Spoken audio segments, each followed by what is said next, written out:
So the Homestead Act, this was by Abraham Lincoln, and he had passed it in 1862. Then it got passed again. It got passed again. There's actually been several Homestead Acts. The first of the acts, the Homestead Act, 1862, is signed into law by President Abraham Lincoln on May 20th, 1862. Anyone who had never taken up arms against the U.S. government, including freed slaves and women, was 21 years of age or older. The head of a family could file an application to claim a federal land grant. And then there was a 5-year residency requirement. Several additional laws were enacted in the latter half of the 19th and early 20th centuries. The Southern Homestead Act of 1866 sought to address land ownership inequalities in the South. During Reconstruction, the Timber Culture of 1873 granted land to a claimant who is required to plant trees. I'm not actually reading any of this. So, okay, there was more Homestead Acts besides the one in America, but actually it was Venezuela's Hugo Chavez that turned me on to Abraham Lincoln had passed a land reform. So there was somebody in America that passed land reform out. Otto von Bismarck, the father of Germany, he passed out land reform. And his land reform, he had broke all the land up amongst the children. So immediately that stimulated the economy because those land parcels was broken up evenly amongst all the kids. So, you know, the mother and father still had their plot of ground, but then it was amongst the boys. It should have been all the kids, but the boys all had their own plots of ground. And so immediately they got to raise the stuff that they wanted to raise, and they got to, you know, make their own payments, however they can, you know, whatever things. So give them freedom and autonomy, and it gave them, you know, something huge. And actually most revolutions had been about land. That's Malcolm X again. So a lot of the stuff is Malcolm X. A rainbow nationalism is what it's called for. We need to be rainbowistic, right? So actually in a way rainbow nationalism destroys black, white, brown, and all the other nations because we're all, you know, in this together, and sort of strengthens some of them in a way too, because what makes us different is what makes us interesting. So there's lots of examples of governments nationalizing the oil and the raw reserves of the things that they got.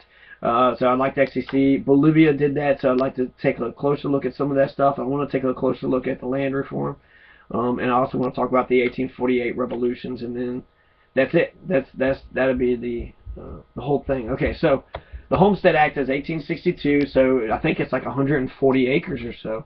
The debate in the modern America about the treatment of the poor, there have been efforts suggested that welfare special efforts are un-American. So why can't today's poor make it on their own, just like previous Americans did? So, in 1862, President Abraham Lincoln signed landmark legislation called the Homestead Act. The act allowed any adult 21 years of age or older claim a 160-acre parcel of land. So, 160 acres.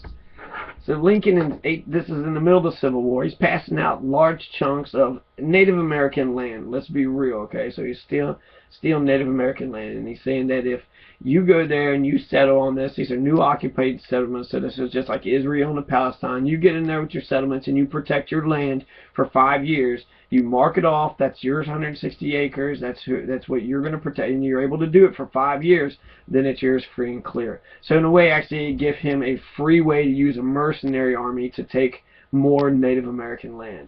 We got to manifest destiny. You know, whites don't seem to be thinking of anybody else but themselves, and the natives are just savages who need to be Christianized and adopt their private, ownership ways and their Christian and English-speaking ways, or just go live on the reservation, or just get shot and have the land, you know, be taken by bloodshed, which is, you know, a violent coup d'état, which is a bad revolution. I'm just going to flat out, it's bad. That is a bad revolution. Those are not good revolutions, because, you know, that which violence that had used to justify it can also be the same violence used to overthrow it. So that's always the bully. When the bully goes to hit first, and they say, "Hey, I thought they was going," and you can't do it that way. It has to be when you think that there's going to be hit. That's the only time you can hit. If you do it first, you're the blame. You're the person that messed up. Anyways, okay. So the act allowed any 21 years of age or older, so any adult, if you were 21 years, it says any adult, so that's man or woman, 160-acre parcel of land in the public domain upon little more than an $18 filing fee. $18 could have been like several $100s back then, so that might have been a big thing. But if you had an application and you had the filing fee. 160 acres was yours, just like that. Applicants had to be, I mean, if you had no equipment and other stuff, you'd have to worry about how to figure this out, but I'd figure it out. Hell yeah, I would figure that out. Okay, so, let's see. Claimants had 6 months to occupy the land and begin improvements, including building structures. Hold on. Applicants had to be U.S. citizens, or they had to have applied for citizenship. They had to sign a document declaring that the land claimed was intended for personal cultivation and settlement. Claimants had 6 months to occupy the land, begin improvements, including building structures, putting up fencing, planting crops, and or clearing trees. In Harrison and Clotter, he was saying that the major thing that people had when they was claiming land was whether or not they raised a crop, or whether or not they built a house. Building a house, this is my land. Raise a crop, this is my land. So those were good ways to prove, besides having a piece of document or a piece of paper that you own the land, that you actually were doing something with it. I bought a house. This is my. I have a house, you know, or that's my corn. That's all my corn. That's my corn. So claimants had 6 months to occupy the land and begin improvements, including building structures, putting up fencing, planting crops, and or clearing trees. Claimed land was exempt from sale, from taxes, and collection for previous debts. After 5 years, applicants were entitled to file for a deed to the land after demonstrating that improvements had been made. If the land had been abandoned or the claimant had claimed residence, man, I wasn't even reading this. Claimed land was exempt from sale, from taxes, and collection from previous debts. After 5 years, applicants were entitled to file for the deed after demonstrating improvements were made. If the land had been abandoned, the claimant had changed residence, and the plot reverted back to the government. Congress later altered some of the basic tenets of the Homestead Act by raising the size of the land parcels to 640 acres and lowering the tenancy requirement to 3 years. God, this makes me sick. So before, the 160 acres and the 5 years program wasn't getting anybody, you know, enough people involved. So now they're offering 640 acres for anybody who could fill out an application and come up with the $18 filing fee. In 3 years, it would be yours, flat out, free and clear. Why would you not do something like that? So by and far, the Homestead Act was the most extensive federal government for distributing wealth in U.S. history. Clearly, and practically giving away land to private farmers in the American West. The Homestead Act effectively acted as a subsidy program for individuals. Settlers from the U.S.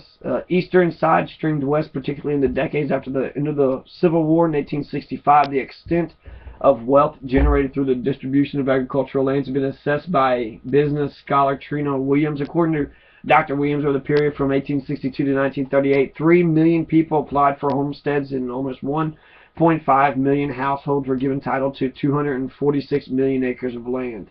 So 3 million people got new homesteads, 1.5 million households were given title to 646 million acres of land, a total close to the land area of Texas and California combined. So the Homestead Act give Texas and California combined to other new people, right? So, further detailed investigation shows that altogether 287.5 million acres of the public domain was granted or sold to homesteaders. This is approximately 20% of public land. That's comparable to the amount of land granted to states and the acreage sold or awarded to railroads and other corporate interests. So, railroads. Okay, railroads just always owning everybody's land, always up in everybody's business, right? They've been owning people's lands for a long time, since William Justice Goebel's day. So railroads, they like to own, you know, all the land around the tracks. They say, hey, we're going to build a railroad, and it's going to change your whole world. And they take all your land, right? And you're allowed to do that through eminent domain. If it can be justified for a public purpose, then the government can take your land, as long as they pay you, you know, the cost of the thing, so an equal cost. So you get an appraiser to appraise your stuff at millions of dollars. If you're smart, that's what you do. So 20% of the public land was given away. So there was a massive land redistribution plan that happened here in America from 1862 to 1938. So a lot of people that have the ranchers, I wouldn't doubt if Cliven Bundy's ranch was probably given away to him by Lincoln. And if that's the case, if Lincoln had given him the land, then he is a welfare rancher from the very beginning. The land was just handed to them, and it was sort of a cover, you know, for our westward takeover slash Indian genociding, you know, of all that land. So really, maybe California and Texas should be given back to the Mexican government, because it was just one big welfare, you know. Or actually, no, it was Nevada. Where was Cliven Bundy at? Arizona or Nevada? You just give one of those states or two of those states back to the Mexican government, because we apologize. Polk's War, James Polk, he started a war under false pretenses, right? The whole Mexican-American War was based on we were invading, and then we pretend like they were invading, but we were the ones invading. And so he lied, and the people got behind it, and then we, you know, did all that damage to people. So anyways, this land probably isn't even America's to be given out anyways. So if we pick one of the western states to give to Mexico as a gift, as a reconciliation, and maybe that'll be enough to stop the impending, you know, takeover. So Mexico has had several revolutions. I don't know if Canada's had a revolution. I'll check that out for next time, okay? I'm going to put a big question mark, and that way I'll be able to go right back to it. So, did Canada have a revolution? Mexican Revolution, or the Mexican Civil War, was a major armed struggle that started in 1910 with an uprising led by Francisco I. Madero against longtime autocrat Porfirio Diaz, and lasted for the better part of a decade to around 1920. So 10 years, a bloody conquest, right? So ours lasted for 5 to 9 years, bloody conquest. Lots of people killing whoever they want to kill. You know, as long as the red coats just go around killing the government. That's what George Washington started. Just anybody who wants to kill redcoats, just go around killing anybody wearing a red coat. You're clear to do it. It's a war, right? So they should just be expecting people going around just shooting them willy-nilly. So that's the American Revolution, the Haitian Revolution, the French Revolution, and the Mexican Revolution. So they're all violent, but they're violent episodes that we forgive because of the noble goals that they're aiming to achieve. But this says that it could be the Civil War. So does everybody recognize the Mexican Revolution as the revolution? The American Revolution, it seems to be a unanimous consensus. That does bring us all together. We overthrew those damn Brits, and we got our freedom, and we got our democracy, and our Constitution, and our Bill of Rights, and go America. America's good today because of the great things that Ben Franklin and George Washington and Alexander, Patrick Hamilton, those people, good job, okay? So, but what about the Haitian? Okay, well, anyways, Mexican Revolution. So, over the time, the revolution changed from a revolt against established order, against the establishment, to a multi-sided civil war with frequently shifting power struggles. This armed conflict is often categorized as the most important socio-political event in Mexico and one of the greatest upheavals of the 20th century, which saw important experimentation and reformation in social organization. After prolonged struggles, its representatives produced the Mexican Constitution of 1917.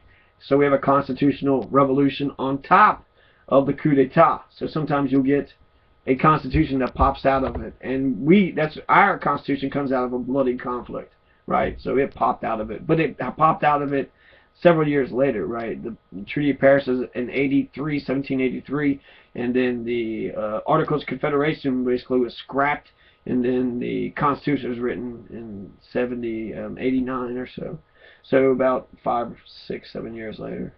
And so the Constitution was actually written after the bloody conflict, and so they had lots of time to deliberate and sort of talk about the pros and cons to the whole thing. So the Mexican Revolution, I'm going to be all over the Mexican Revolution coming up next time, okay? So, but I'm touching all the things that I want to touch, and I actually just enjoy doing these videos because I get to articulate my own sort of vision for things.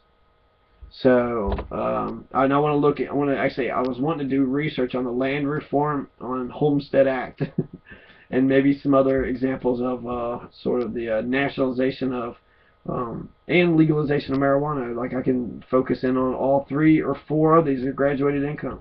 So all these I can basically make a long lecture series or several lecture series just about each one of those topics and say the focus is, nationalization of coal. The focus of this one is going to be land reform.